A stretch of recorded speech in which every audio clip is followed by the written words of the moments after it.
다 함께 주일 예배를 성삼위 하나님께 드리도록 하겠습니다. 이스라엘아 들으라. 우리 하나님 여호와는 오직 유일한 여호와이시니 너는 마음을 다하고 뜻을 다하고 힘을 다하여 내 하나님 여호와를 사랑하라. 하나님은 영이시니 예배하는 자가 영과 진리로 예배할지니라. 아멘. 찬송가 2장으로 성삼위 하나님을 찬양합니다.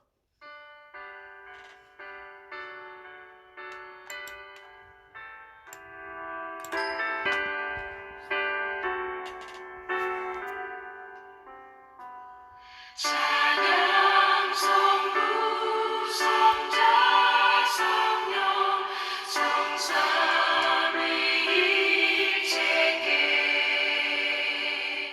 영원 무궁하기까지 영광을 돌리세 영광을 돌리세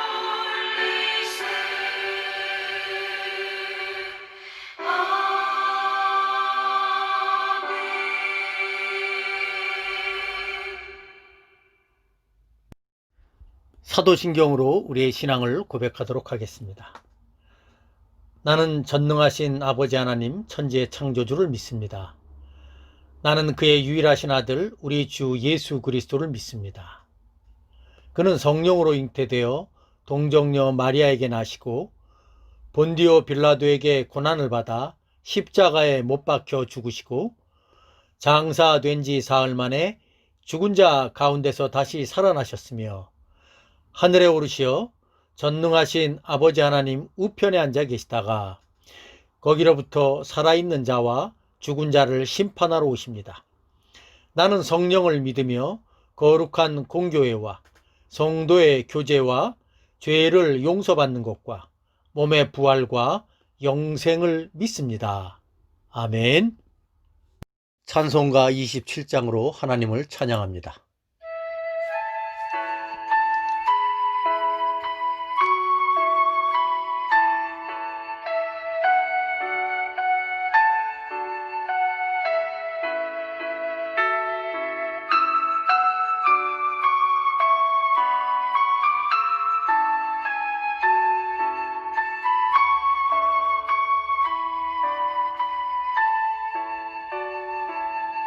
빛나고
다 함께 언약의 10가지 말씀 봉독하도록 하겠습니다.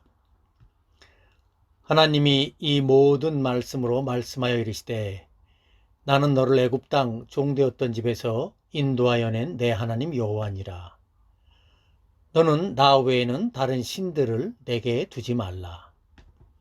너를 위하여 새긴 우상을 만들지 말고 또 위로 하늘에 있는 것이나 아래로 땅에 있는 것이나 땅 아래 물속에 있는 것에 어떤 형상도 만들지 말며 그것들에게 절하지 말며 그것들을 섬기지 말라.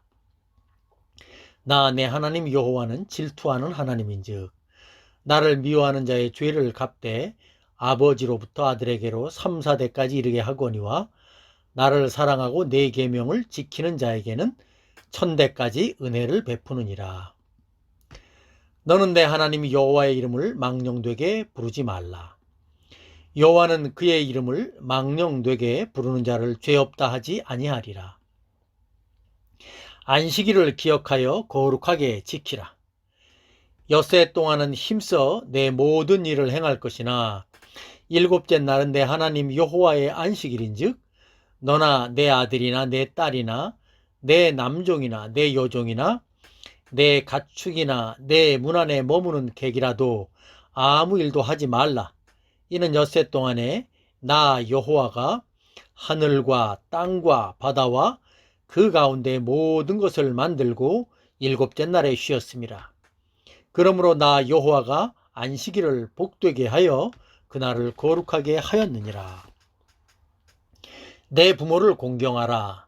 그리하면 내 하나님 여호와가 내게 준 땅에서 내 생명이 길리라. 살인하지 말라. 간음하지 말라. 도둑질하지 말라. 내 이웃에 대하여 거짓 증거하지 말라. 내 이웃의 집을 탐내지 말라. 내 이웃의 아내나 그의 남종이나 그의 여종이나 그의 소나 그의 낙이나 무릇 내 이웃의 소유를 탐내지 말라. 예수께서 이르시되 내 마음을 다하고 목숨을 다하고 뜻을 다하여 주 너의 하나님을 사랑하라 하셨으니 이것이 크고 첫째 되는 계명이요 둘째도 그와 같으니 내 이웃을 내 자신같이 사랑하라 하셨으니 이 두 계명이 온 율법과 선지자의 강령이니라.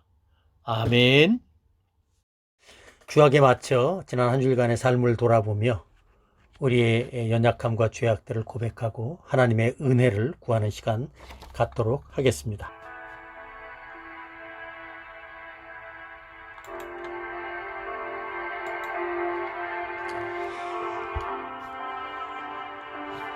주님, 주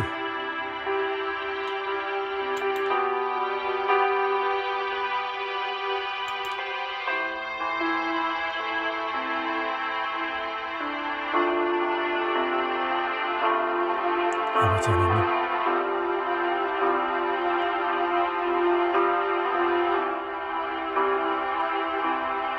아버지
자비롭고 전능하신 하나님 아버지, 오늘도 저희들은 주님의 거룩하심과 공의로우심 앞에서 우리의 연약함과 죄악들을 기억하면서 주님께 나와 겸손히 고백합니다. 주여, 우리야 하루하루를 믿음으로 살아가겠노라고 고백하며 다짐하면서 살아갈 때도 있지만 실제로 우리가 살아가는 우리의 삶의 모습은 하나님의 백성다운 모습이 아니요 우리의 정과 욕심을 따라서 하나님 보시기에 무익한 존재처럼 살아갈 때가 많았음을 고백합니다. 주여, 오늘 이 시간도 의지하오니 주님의 크신 긍휼을 따라서 우리의 죄를 용서하여 주시고 성령의 역사하심을 따라서 우리 구주 예수 그리스도의 십자가의 죽으심과 부활의 생명을 의지하여 죄에 대하여는 죽고 의에 대하여는 살아가는 자로 믿음의 복된 열매가 있게 하여 주시옵소서. 그러므로 이제 그리스도 예수 안에 있는 자에게는 결코 정죄함이 없나니 이는 그리스도 예수 안에 있는 생명의 성령의 법이 죄와 사망의 법에서 너를 해방하였습니다. 허물의 사함을 받고 자신의 죄가 가려진 자는 복이 있도다. 마음에 간사함이 없고 여호와께 정죄를 당하지 아니하는 자는 복이 있도다. 내가 이르기를 내 허물을 여호와께 자복하리라 하고 주께 내 죄를 아뢰고 내 죄악을 숨기지 아니하였더니 곧 주께서 내 죄를 사하셨나이다. 이 모든 간구를 살아계신 우리 주 예수님의 이름으로 감사하며 기도하옵나이다. 아멘. 찬송가 292장으로 하나님을 찬양합니다.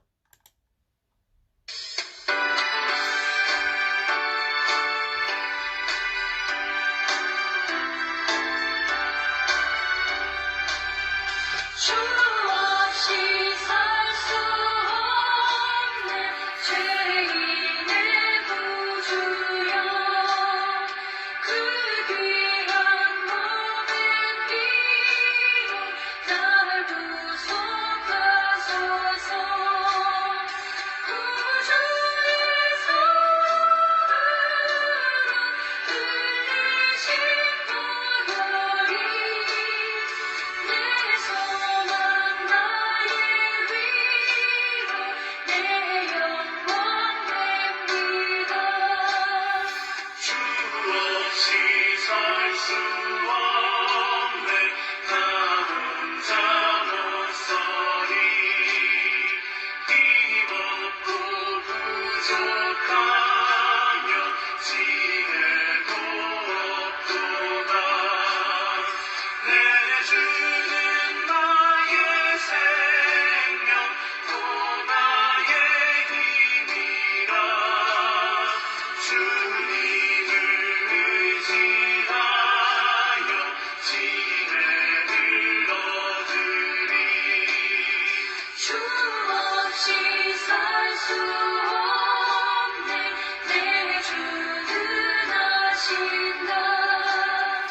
내 영의 깊은 간구 마음의 소원을 주밖에 나의 마음 위하여 주리요. 내 마음 위로하사 영원케 하시네.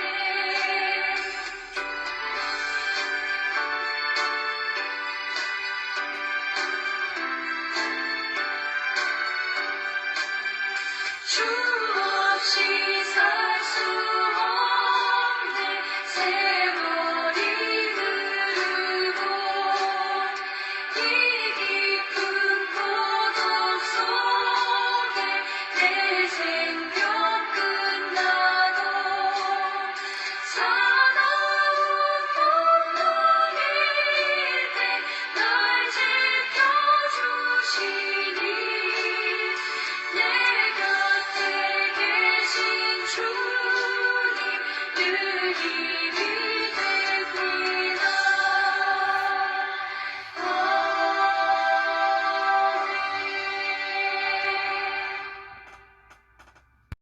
지금 이 시간 하나님께 기도하도록 하겠습니다. 자비롭고 전능하신 하나님 아버지, 오늘도 복된 주일 맞이하여 주님 앞에 나와 예배케 하시니 감사합니다. 오늘은 그동안 코로나로 인해서 성도들이 각 가정에서 주일에 주님께 예배를 드렸다가 7주 만에 예배당에 나와서 예배를 드리게 되니 더욱더 감사하고 벅찬 마음으로 주님 앞에 나옵니다. 바라기는 이와 같은 정상적인 예배의 삶이 단절되지 않도록 주께서 은혜를 베풀어 주시되 이 땅의 모든 성도들은 이 세상에서 주님께 예배하는 이 귀하고 복된 복을 항상 풍성하게 누리며 살아갈 수 있도록 은혜를 더하여 주옵소서. 또한 정부의 방역 시책이 우리의 일상적인 종교와 신앙의 자유를 과도하게 제한하지 않도록 주께서 그들에게도 지혜와 은혜를 더하여 주옵소서. 여전히 우리들의 삶의 한가운데는 코로나 바이러스로 인한 어려움과 고통들이 지속되고 있습니다. 한편 생각해보면 그동안 우리들은 엄청난 과학기술 및 의학 등의 발달 등을 과신하면서 마치 우리가 생명도 연장하고 우리의 일상적인 삶도 우리 스스로가 모두 통제하면서 살아갈 수 있는 듯한 착각 속에 있었습니다. 그러나 이번 코로나 바이러스의 창궐을 통해서 우리가 얼마나 연약하고 보잘것없는 그런 지푸라기와 같은 인생인가를 다시 한번 깨닫게 하시니 감사합니다. 하나님께서는 이처럼 우리들의 삶의 역사와 흔적들을 통해서, 그리고 무엇보다도 하나님의 특별한 계시의 말씀인 성경을 통해서 하나님이 누구시며 우리 인생들이 어떠한 존재인가를 분명하게 알려주셨습니다. 그럼에도 불구하고 우리는 전혀 그것을 깨닫지 못하는 안타까운 형편 속에 있음을 알게 됩니다.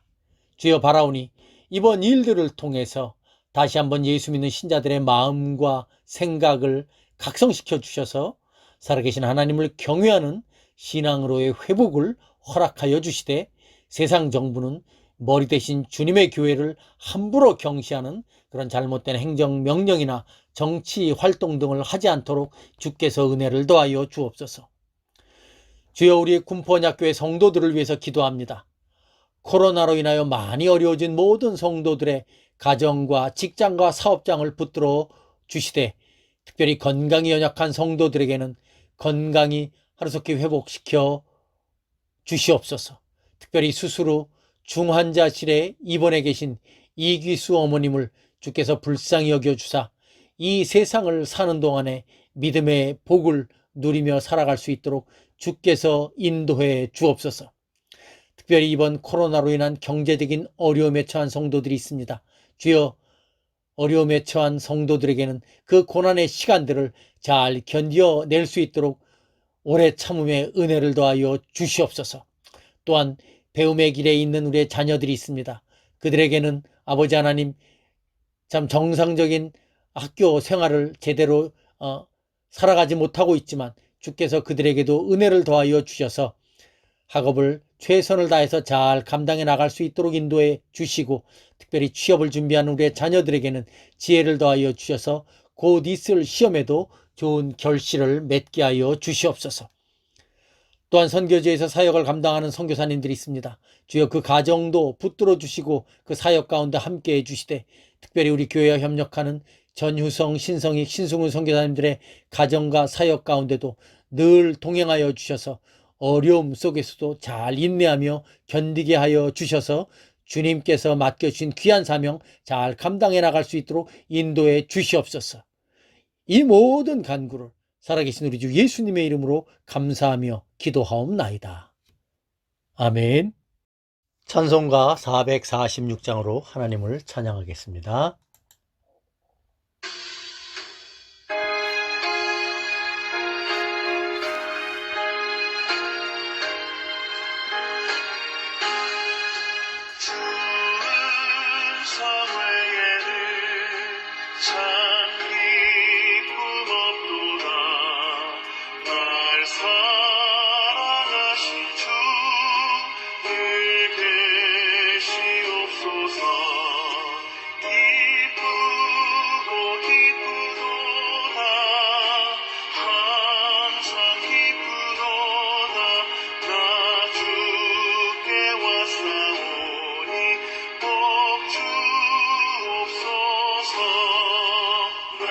주께 왔으니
오늘 함께 나눌 하나님의 말씀은 신약성경 로마서 제1장 1절부터 7절까지의 말씀입니다.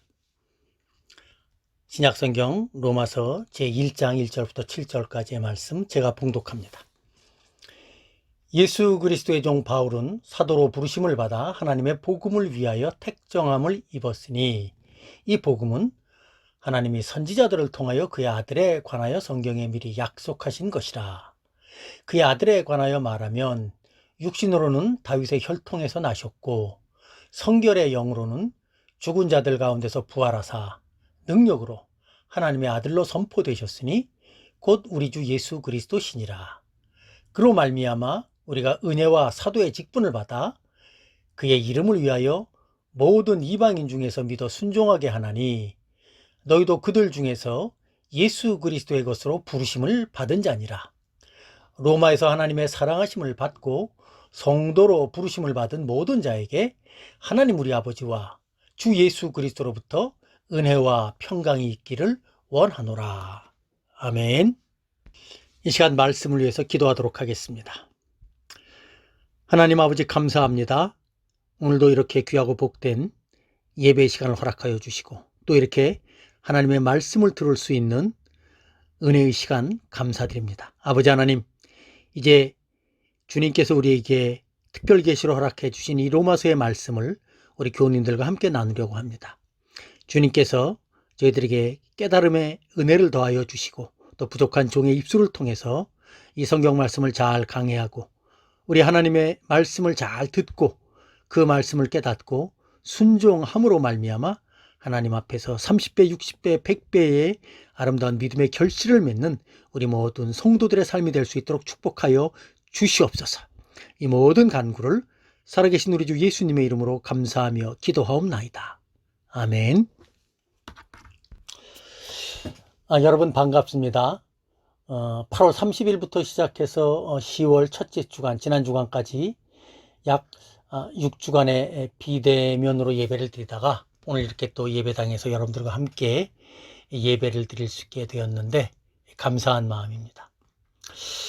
저는 3달간 야고보서를 여러분들과 함께 나누는데 이번 주부터는 로마서를 갖고 여러분들과 함께 말씀을 나누고자 합니다. 로마서는 사도 바울이 기록한 서신입니다. 사도행전을 보면 바울이 선교한 지역 중에 고린도시가 있습니다. 고린도는 오늘날로 말하면 그리스 지역에 있는 도시입니다. 사도행전을 보면 바울은 고린도에서 약 1년 6개월간 머물면서 전도를 해서 교회를 세우고 목회를 했습니다. 그때 그곳에 머물면서 사도 바울이 로마 제국의 수도였던 로마에 있는 성도들에게 쓴 편지가 바로 우리가 살펴보고자 하는 로마서입니다. 로마서의 기록 연대는 예수님께서 부활 승천하신 후에 약 30년 정도 지난 AD 한 57년경으로 알려져 있습니다. 사실 바울이 고린도에서 로마서를 쓸 당시에 그는 로마 교회를 방문한 적이 없었습니다. 물론 가고자 하는 열망은 있었지만 형편상 갈 수가 없었다라는 말이 더 타당할 것입니다. 그래서 바울은 이 편지를 통해서 로마에 있는 성도들과 교제하기를 원했던 것이죠. 로마서 1장 11절로 12절의 말씀을 보면 그와 같은 바울의 마음을 우리가 알 수가 있죠. 우리 한번 성경 말씀 찾아보겠습니다. 로마서 1장 11절로 12절의 말씀입니다. 다 찾으셨으면 한번 읽어보겠습니다. 내가 너희 보기를 간절히 원하는 것은 어떤 신령한 은사를 너희에게 나누어 주어 너희를 견고하게 하려 함이니 이는 곧 내가 너희 가운데서 너희와 나의 믿음으로 말미암아 피차 안위함을 얻으려 함이라. 사도 바울은 로마에 있는 성도들에게 간절히 원하는 것이 있다고 말하죠. 그것은 바로 어떤 신령한 은사를 그들에게 나눠주어서 서로 믿음이 견고해지고 위로를 받고자 함이라는 것입니다. 그렇다면 사도 바울이 나누어 주기를 원하는 신령한 은사는 무엇일까요? 그것은 이어지는 말씀 15절과 16절의 말씀을 통해서 좀 더 자세하게 알 수가 있죠.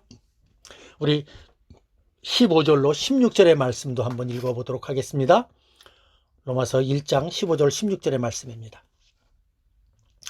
그러므로 나는 할 수 있는 대로 로마에 있는 너희에게도 복음 전하기를 원하노라. 내가 복음을 부끄러워하지 아니하노니 이 복음은 모든 믿는 자에게 구원을 주시는 하나님의 능력이 됨이라.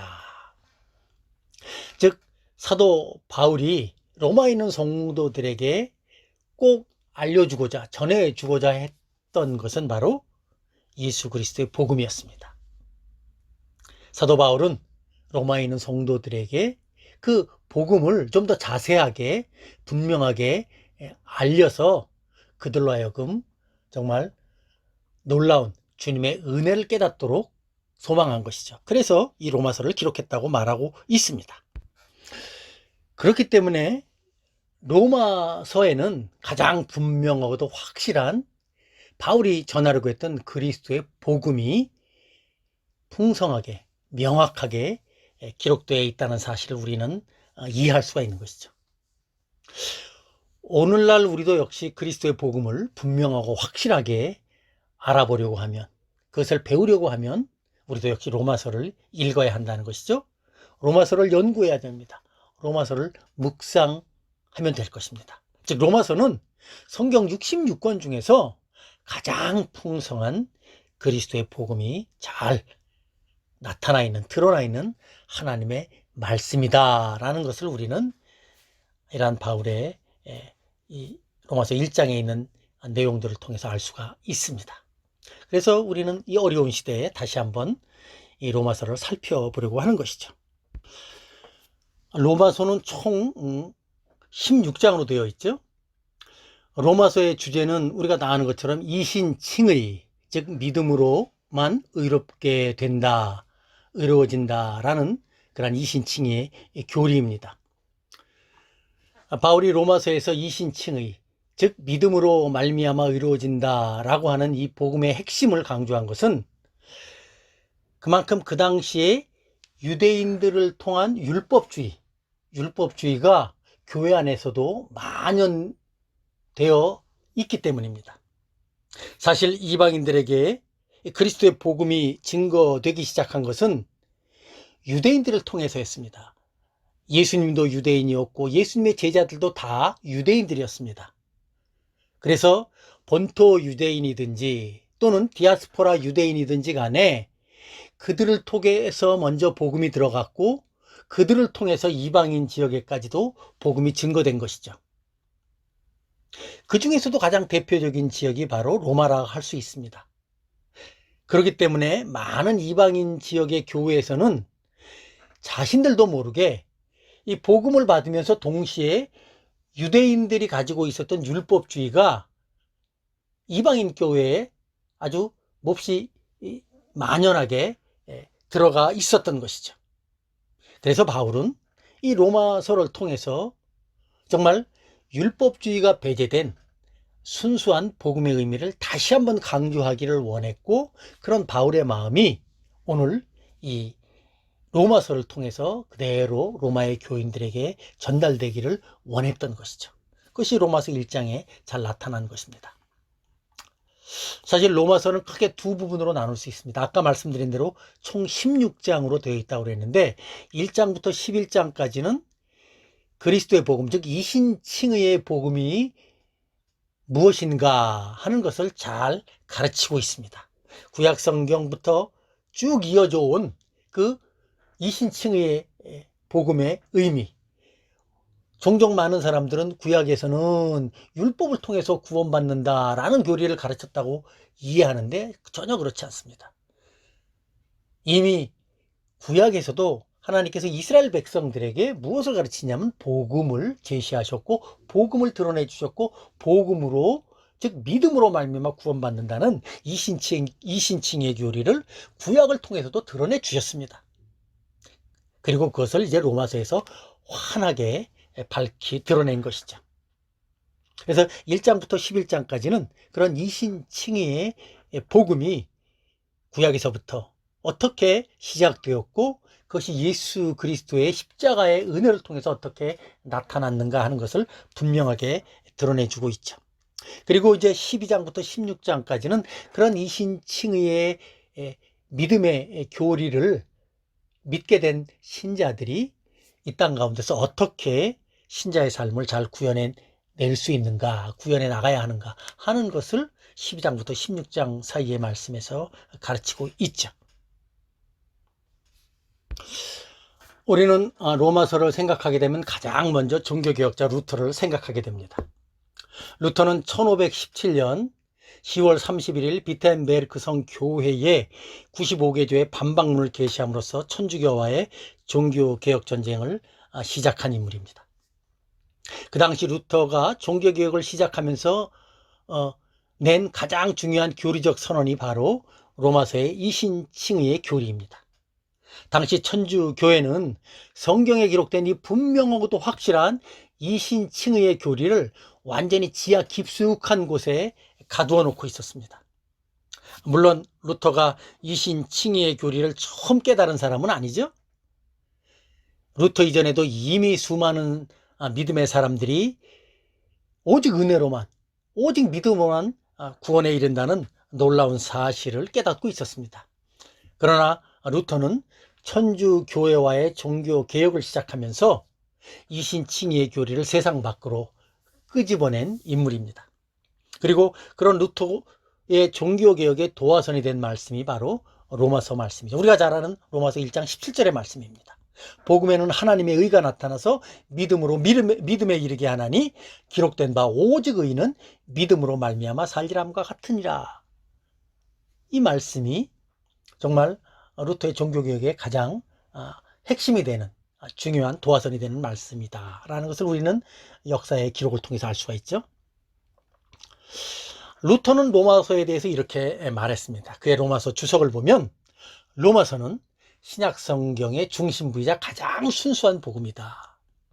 그리스도인이라면 누구나 로마서를 구구절절히 알아야 하고 암기해야 하며 영혼의 양식으로 삼아 매일 묵상해야 한다 라고 루터는 말했습니다. 물론 로마서를 통해서 삶의 변화를 일으킨 역사적 인물은 루터만이 아니죠. 루터보다 앞선 시대의 사람으로 로마서와 연관되어서 기억해야 할 또 한 사람의 인물이 있죠. 그가 누굽니까? 어거스틴입니다. 아우구스티누스, 어거스틴. 루터의 이신칭에 대한 깨달음은 사실 어거스틴에 의해서 받은 영향이다 라고 우리는 말할 수 있죠.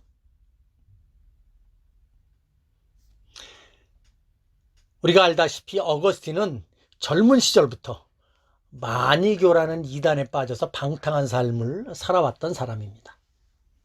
근데 그가 그러한 방탕한 삶을 살고 있을 때 하나님께서 그에게 놀라운 은혜를 베풀어 주셨는데 그가 그 은혜를 통해서 회심할 때 역사하신 말씀이 바로 로마서의 말씀이다 라는 것을 우리는 알 수가 있죠. 어거스틴의 그 참회록을 보면 이런 기록들이 있습니다. 그가 쾌락에 빠져서 방탕한 삶을 살아가면서 늘 마음에 괴로움이 있었습니다. 그러던 어느 날 그가 집에 있었을 때 가까운 곳에서 나는 어린아이들이 이렇게 읊조리는 말하는 그런 노랫소리를 듣게 됩니다. 그 노랫소리는 바로 들어서 읽어라, 들어서 읽어라 라는 말이었습니다. 어거스틴은 그 말을 듣자 자신의 방으로 들어가게 됩니다. 그리고 자신의 방에 놓여있는 책을 보았는데 그 책이 바로 성경책이었습니다. 그리고 그가 성경을 펼쳐서 눈길이 닿는 첫 구절을 읽게 되었는데 그 구절이 바로 로마서의 말씀이었습니다. 로마서 13장 13절과 14절의 말씀이었다고 합니다. 그 말씀도 한번 읽어보도록 하겠습니다. 로마서 13장 13절과 14절의 말씀입니다. 13장 14절의 말씀, 13장 13절과 14절의 말씀 제가 읽습니다. 낮에와 같이 단정히 행하고 방탕하거나 술 취하지 말며 음란하거나 호색하지 말며 다투거나 시기하지 말고 오직 주 예수 그리스도로 옷 입고 정욕을 위하여 육신의 일을 도모하지 말라. 아멘. 어거스틴은 그 말씀을 통해서 자신의 죄악된 모습을 보게 되고 그에게 임하신 그리스도의 은혜에 붙들려 새로운 인생을 살게 되죠. 이후에 어거스틴은 기독교 역사상 가장 위대한 교부로서 기독교의 정통교리, 은혜의 교리를 정립한 기독교 신앙과 신학과 신앙의 기틀을 마련한 위대한 인물로 세워집니다. 그리고 그 위대한 어거스틴의 교리가 루터, 칼빈을 통해서 종교 개혁자들에게 이어지고 그 이후에 존 웨슬레를 비롯해서 이루 말할 수 없는 많은 믿음의 선각자들이 이 로마서를 통해서 새로운 인생을 살고 위대한 사명을 감당하게 되었다라는 사실을 우리는 기독교 역사를 통해서 알 수가 있습니다.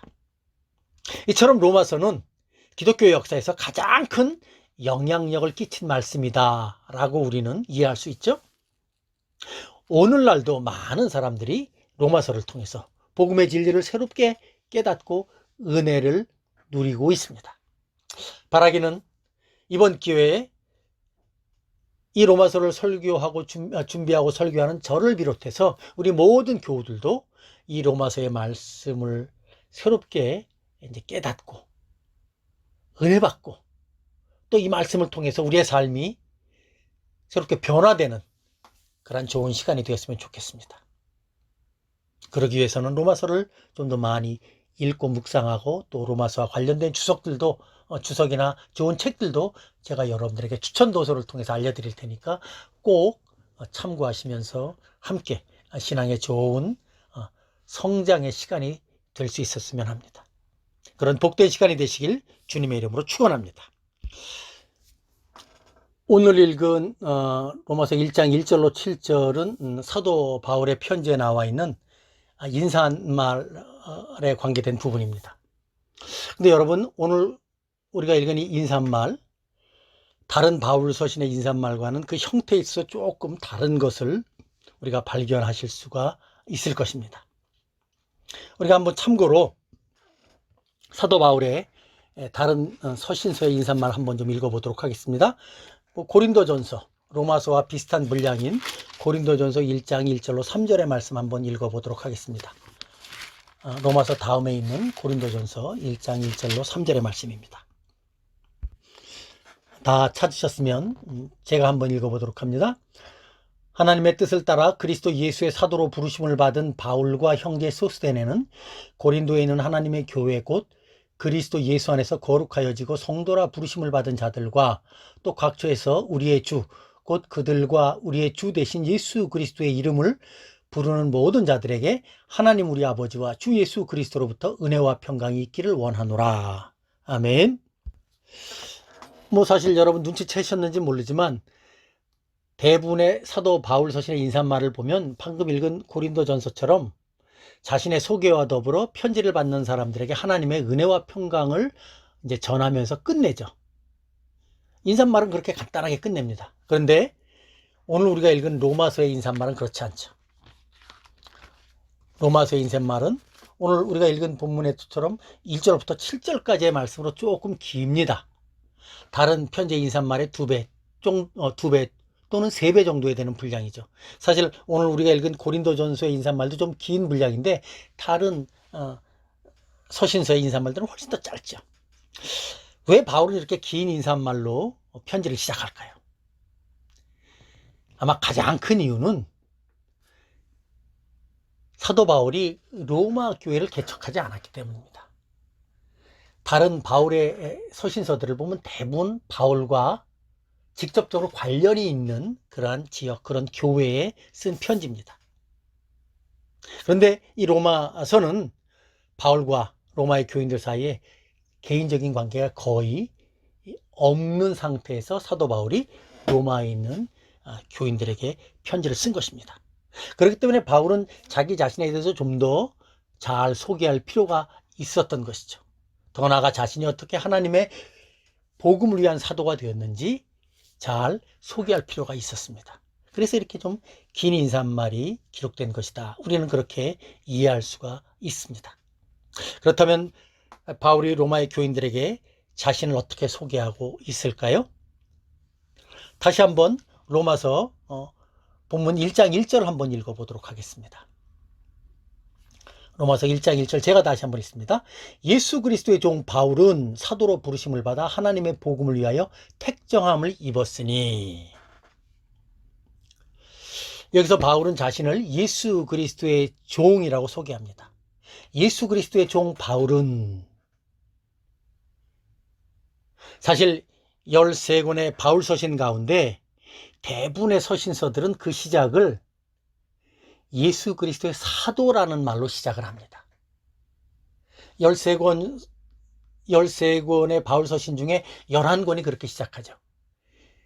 자신을 예수 그리스도의 사도라고 소개합니다. 그런데 오늘 로마서와 빌립보서만 자신을 예수 그리스도의 종이라는 말로 시작을 합니다.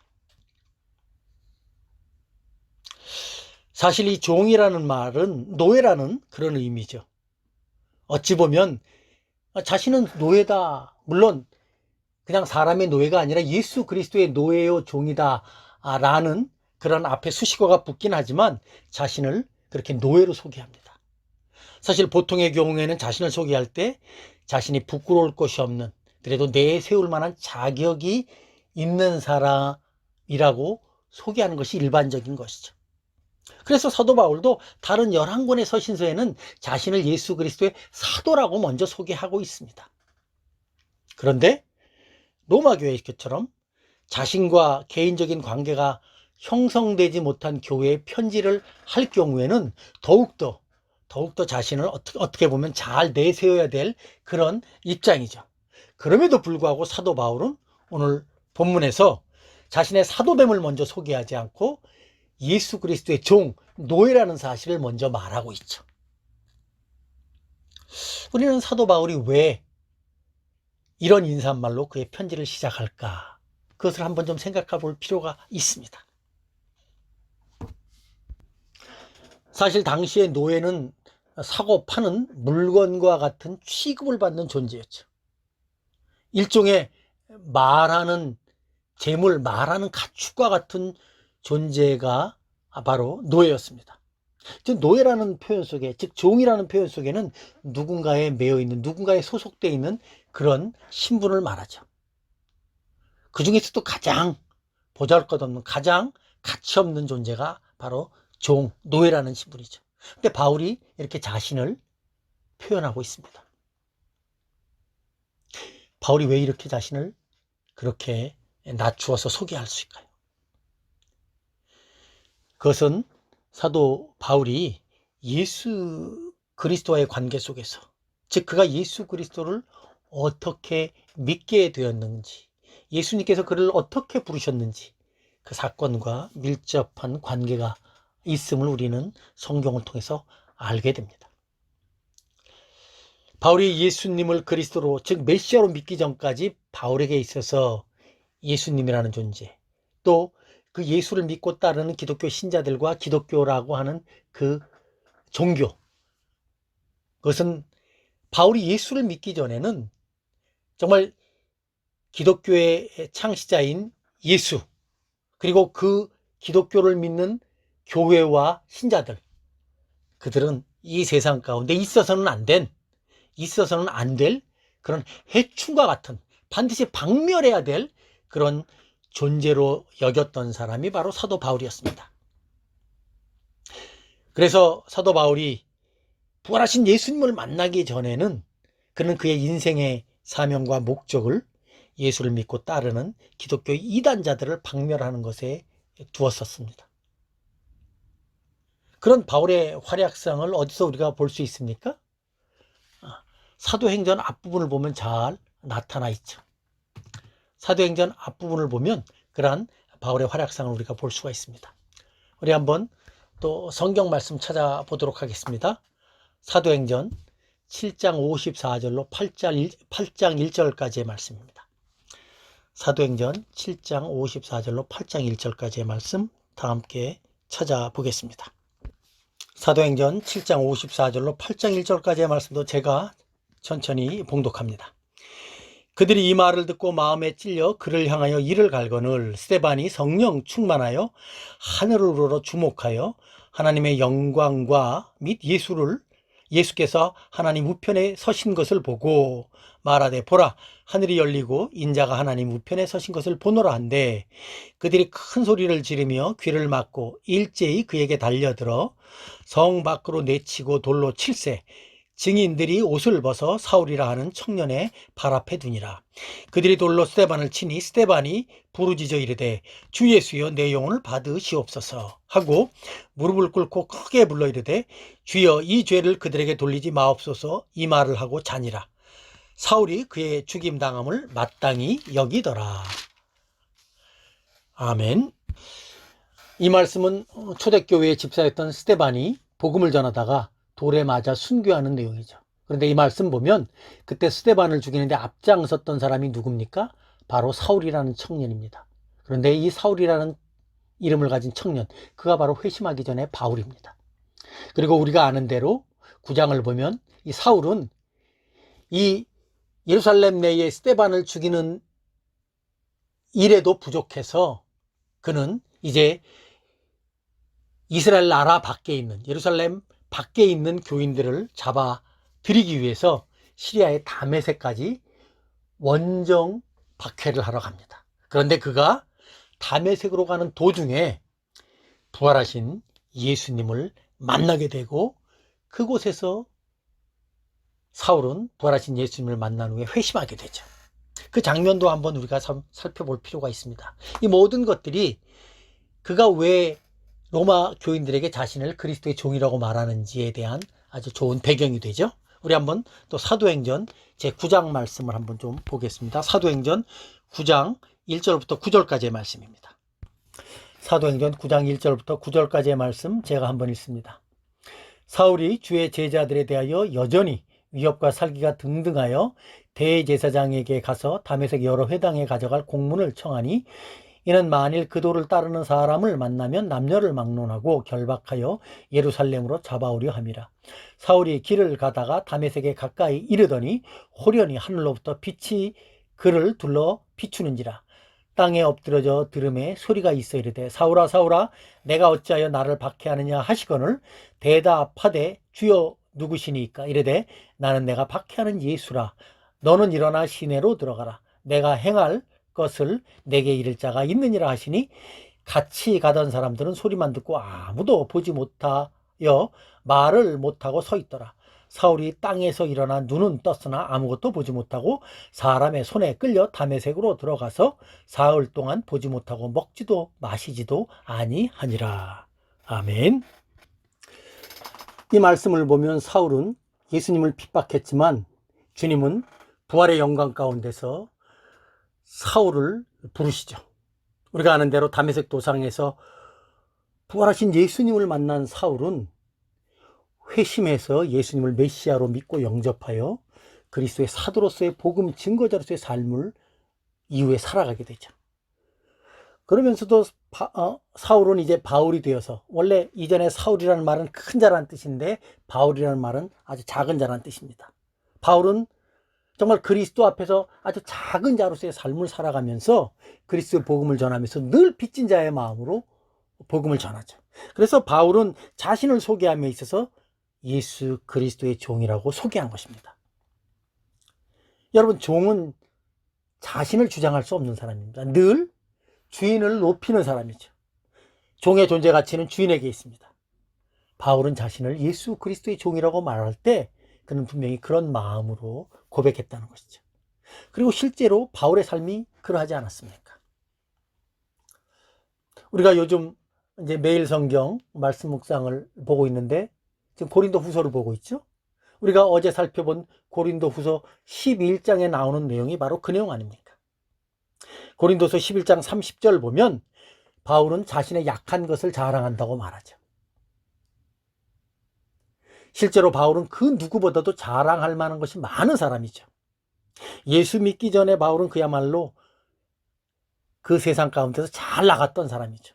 그런데 그가 예수 믿고 난 이후에 세상에서 자랑할 만한 모든 것들을 다 배설물처럼, 여러분 배설물이 뭡니까? 그겁니다. 똥. 누가 자기가 싼 배설물 되돌아봅니까? 되돌아보지 않습니다. 그냥 다 부질없는 것, 다 버려야 될 것으로 여기는 것이죠. 근데 바울은 자신의 자랑거리, 세상에서 자랑거리 될 만한 모든 것을 다 그런 배설물로 여겼다고 말합니다. 왜 그렇습니까? 주 예수께 받은 사명, 그 부활의 권능과 그 고난에 참여하는 것이야말로 가장 귀하고 복된 것임을 알았기 때문이죠. 그리고 그것을 자랑할 수 있기에 사도 바울은 자신을 예수 그리스도의 종으로서 자랑하는 것을 조금도 부끄럽게 여기지 않았습니다. 그리고 그런 바울의 신앙과 열정이 바로 오늘 우리가 읽은 로마서 1장 1절에서 나는 예수 그리스도의 종이다 라고 말하는 것으로 로마서를 시작한 것입니다. 근데 여러분, 바울만 예수 그리스도의 종이 될까요? 그렇지 않습니다. 사도 바울이 자신을 예수 그리스도의 종이라고 고백할 때 그 고백과 표현은 그의 직분과 관련된 선언이 아닙니다. 그의 직분과 관련된 선언은 예수 그리스도의 사도로서 선언한 것이죠. 반면에 오늘 본문 1절에 나오는 예수 그리스도의 종이라는 이 선언은 예수님의 십자가의 구속의 은혜를 통한 정말 구원받은 죄인으로서의 참된 자유인의 모습을 선언한 것입니다. 예수 그리스도의 구속의 은혜를 통한 참된 자유를 받은 자로서 종이 아닌 자유인으로서 선언을 하면 됐을 텐데, 사도 바울은 참된 자유인으로서의 선언을 하면서 자신을 예수 그리스도의 종이라고 그렇게 고백하고 있죠. 그렇다면 바울이 왜 정말 예수 그리스도의 그 구속의 은혜를 통해서 참 자유를 누리고 있으면서도 종이라는 그런 선언을 하게 됐을까요? 그 이유를 우리가 잘 말씀을 통해서 깨달아 알 때 우리는 이 예수 그리스도의 종으로서 선언하고 고백한 이 말씀의 의미를 우리가 깨닫게 되는 것이죠. 우리 그 말씀을 이해하기 위해서 성경 말씀 두 군데 말씀을 한번 찾아보겠습니다. 먼저 고린도전서 7장 22절과 23절의 말씀입니다. 고린도전서 7장 22절과 23절의 말씀 제가 한번 또 읽습니다. 주 안에서 부르심을 받은 자는 종이라도 주께 속한 자유인이요 또 그와 같이 자유인으로 있을 때 부르심을 받은 자는 그리스도의 종이니라. 너희는 값으로 사신 것이니 사람들의 종이 되지 말라. 아멘. 이 말씀은 그 당시 신분과 관련된 말씀이죠. 아까도 말씀드렸지 로마 시대는 노예제도가 합법화된 시대였습니다. 당시에 예수 믿는 신앙인들 가운데에는 정말 자유인도 있었지만 귀족도 있었습니다. 그러나 종들도 있었습니다. 그런데 바울은 그런 신분적인 종들, 노예들을 향해서 여러분이 신분적으로는 노예일지라도 그리스도 안에서는 참된 자유님을 잊지 말라고 말하죠. 이 말씀을 통해서 바울은 그가 말한 그리스도 안에서의 종과 참된 자유인에 대한 분명한 원리를 말해주죠. 그렇다면 바울이 말한 종과 참된 자유의 개념은 무엇입니까? 사도 바울은 갈라디아서에서 그 말씀을 분명하게 가르쳐 주고 있죠. 우리 한번 갈라디아서 말씀 찾아보겠습니다. 갈라디아서 5장 1절입니다. 갈라디아서 5장 1절. 갈라디아서 5장 1절 찾았으면 한번 읽어봅니다. 그리스도께서 우리를 자유롭게 하려고 자유를 주셨으니 그러므로 굳건하게 서서 다시는 종의 멍에를 매지 말라. 이 말씀 보면 예수 믿는 신자는 예수님의 십자가의 구속의 은혜를 통해서 죄와 율법으로부터 자유한 자가 되었다고 말합니다. 즉 더 이상 죄의 노예로 살아가지 말라는 뜻이죠. 이제 더 이상 예수 믿는 신자는 죄의 노예로 살아갈 수 없는 참된 자유를 누리는 자가 되었다는 말입니다. 이제는 자유인이기에 더 이상 죄의 노예로 살아서는 안 된다는 뜻이죠. 그렇다면 어떻게 살아갈 때 참된 자유인으로서 죄의 노예가 아닌 자로서의 삶을 살아갈 수 있을까요? 갈라디아서 5장 13절 14절의 말씀에서 또 그 말씀의 원리를 가르쳐 주고 있죠. 갈라디아서 5장 13절 14절 한번 다 같이 읽어봅니다. 형제들아 너희가 자유를 위하여 부르심을 입었으나 그러나 그 자유로 육체의 기회를 삼지 말고 오직 사랑으로 서로 종노릇하라. 온 율법은 내 이웃 사랑하기를 내 자신같이 하라 하신 한 말씀에서 이루어졌나니. 즉 바울이 오늘 본문에서 가르치는 참된 자유인의 삶은 바로 사랑으로 서로 종노릇하는 삶이라는 것이죠. 그것이 하나님의 율법의 정신을 따라서 믿음으로 생활할 때 가능하다는 것입니다. 즉 예수 믿는 신자의 참된 자유는 믿음으로 주님의 말씀을 순종할 때, 즉 사랑으로 서로 종노릇할 때, 그때 비로소 참된 자유인의 삶을 살아갈 수 있다는 것입니다.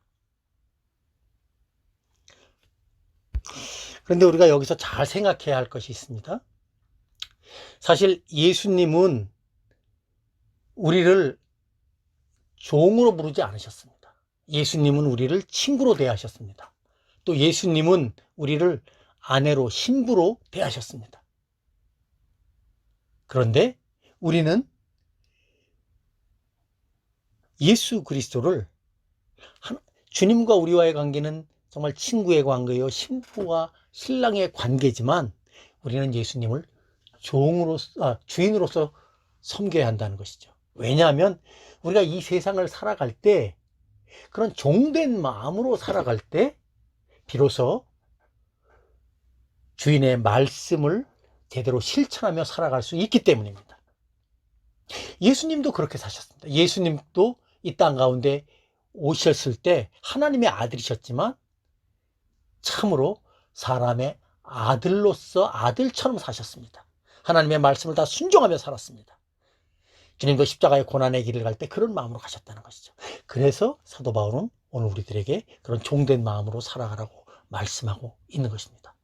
사랑하는 성도 여러분, 그리스도의 종은 아무나 되는 것이 아니죠. 정말로 예수 그리스도의 십자가의 죽으심과 부활의 능력을 깨닫고 자신이 더 이상 죄와 사망의 권세에 매여 있는 것이 아니라 주님의 은혜로 용서받은 자로 살아가고 있음을 깨닫는 사람만이 자신을 그리스도의 종이라고 고백할 수 있고 그렇게 살아갈 수 있는 것입니다. 그리고 사도 바울은 그런 원리를 알기 때문에 자신을 그리스도의 종이라고 고백한 것입니다. 이제 설교를 맺겠습니다. 오늘은 로마서의 서론과 함께 예수 그리스도의 종이라고 고백한 사도 바울의 고백의 의미를 좀 살펴봤습니다. 바울은 자신이 예수 그리스도의 종이라는 사실을 결코 부끄러워하지 않았습니다. 사람의 종이 아닌 하나님이신 예수 그리스도의 종이라는 사실을 자랑스러워했습니다. 어떻게 보면 성경 말씀은 우리가 예수 그리스도의 종으로서 이 세상을 믿음으로 살아갈 때 참으로 참된 풍성한 자유인의 삶을 살 수 있다는 사실을 잘 보여주고 있습니다. 사랑하는 성도 여러분, 예수 믿는 신자는 예수님의 십자가의 은혜로 누구나 할 것 없이 죄와 율법의 권세로부터 해방된 참 자유인임을 잊지 말아야 합니다. 그러나 예수 안에서 누리는 이 참된 자유는 사랑으로 서로 종노릇할 때 가장 풍성하게 만끽할 수 있음도 우리는 기억해야 합니다. 사도 바울은 바로 자신이 그런 복된 신분인 것을 예수 그리스도의 종이라는 그런 자신의 고백을 통해서 로마의 교인들에게 가르쳐주고 있는 것입니다. 바라기는 우리 군포연합교회 모든 성도님들도 이 한 주간 이런 주님의 복된 말씀을 묵상하고 기도하면서 정말 예수 그리스도의 종된 신분이 얼마나 귀하고 복된 신분인가를 풍성하게 깨닫고 그 삶을 살아가는 우리 모두가 되었으면 합니다. 그런 복된 한 주간 되시길 주님의 이름으로 축원합니다. 아멘. 다 같이 기도하겠습니다. 자비롭고 전능하신 하나님 아버지, 오늘도 귀하고 복된 말씀을 통해서 다시 한번 그리스도 안에 있는 우리의 신분과 정체성을 깨닫게 하시니 감사합니다. 주님은 우리를 부르실 때 종으로 부르시지 않았습니다. 참된 자유인으로서 주님의 신부와 친구로서 주님의 은혜 가운데서 불러주셨습니다. 그러므로 우리는 늘 주님의 부르심 가운데서 참된 자유인으로 살아갈 수 있게 되었습니다. 그러나 주여, 우리가 그런 복음의 참된 자유를 누리기 위해서는 사랑으로 서로 종노릇하라는 주님의 말씀을 기억해야 할 것입니다. 그 말씀을 순종하는 삶을 살아갈 때 우리는 참된 자유인의 삶을 살아갈 수 있을 것입니다. 주님께서도 이 세상 사실 때 고난의 종으로서의 삶을 사셨는데 우리도 그런 주님의 뒤를 따를 수 있는 복된 삶을 살아갈 수 있도록 인도해 주옵소서. 주님의 제자로서 자신을 부인하며 믿음으로 순종하는 그런 삶을 살아가게 하옵소서. 그래서 주께서 허락하신 참된 자유의 복을 믿음으로 순종함으로써 풍성하게 누리며 살아가게 하옵소서. 이 모든 간구를 살아계신 우리 주 예수님의 이름으로 감사하며 기도하옵나이다. 아멘. 찬송가 370장으로 하나님을 찬양합니다.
강복선언하도록 하겠습니다. 이제는 우리 주 예수 그리스도의 은혜와 하나님 아버지의 무한하신 사랑하심과 성령 하나님의 감화 감동으로 교통하심의 역사가 이제 귀하고 복된 말씀을 듣고 그 말씀 앞에서 믿음으로 순종하며 살아가면서 참된 자유인의 삶을 살기로 원하는 우리 군포대학교의 모든 성도들과 그들의 가정과 직장과 사업장 위에 그리고 이 나라 이 민족 위에 이제로부터 영원까지 함께 하시기를 간절히 축원하옵나이다. 아멘.